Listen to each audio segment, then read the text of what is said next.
G'day, Professor Joseph Drew. I'm here to talk to you about the future of local government research in Australia. The grave risks posed for councillors, staff, and communities, and what might be done about it all. Thank you. So, in the past, we were blessed with having the leading scholars in the world in local government research here in Australia, pumping out research that was funded sort of through the university sector. And lots of people benefit from this research. Look, lots of mistakes were made in local government, particularly by ministers and officers of local governments around the country. But I would say to you that several massive mistakes were thwarted because of the rigorous empirical evidence we had, particularly around boundary reform and things like that, amalgamations. Now, the reality of the situation is that those leading scholars have all retired and there's been no replacement program. And in the very near future, you're going to be flying blind. I can't continue to work for free. And I have retired for physical health reasons. And the research just won't be forthcoming. Same with the other retirees. So the problem is that the universities can't fund local government training courses and research. All this is what they're stating. Now, we had the Australian Centre for Excellence in Local Government at UTS. The funding was always supposed to expire. It did expire, and we tried to make a model that worked, and it didn't work, and it's essentially been closed down. There's a little consulting arm that's got no research associated with it that I'm aware of that's getting published in good journals. Now, I was approached by the University of Newcastle to set up something similar for them, set up a tertiary course, and to teach someone to have the skills and to be able to do the same sort of work as I was doing, and that was the big incentive to go there on a contract. And it appears, and I can't talk about it, but it appears that the University of Newcastle has decided that that's not a viable proposition. The problem is that research doesn't really pay universities. They don't get much for it at all. We get a block grant, but individual research doesn't get much.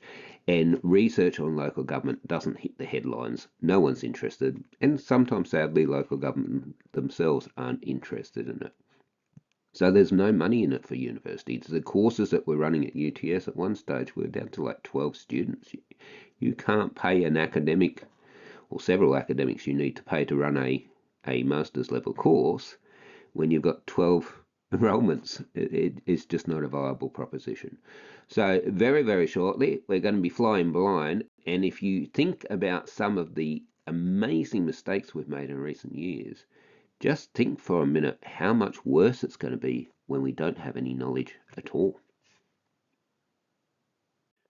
There's the scholarly records there of Emeritus Professor Dollery, the best in the world, and my own modest contributions. Look, I will continue to work on local government matters sort of part-time. No one's paying me till about July 2028.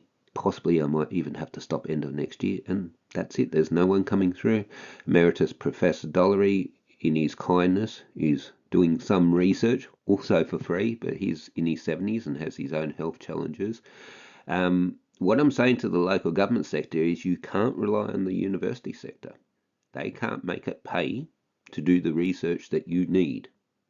You can't rely on your ministers and your departments of local government in every state, because when they do engage research, it's dodgy commercial consulting firms that have been told what the answer is before they do the research, or ersatz professors that don't have PhDs, don't have any scholarly publication record, and don't have any skills.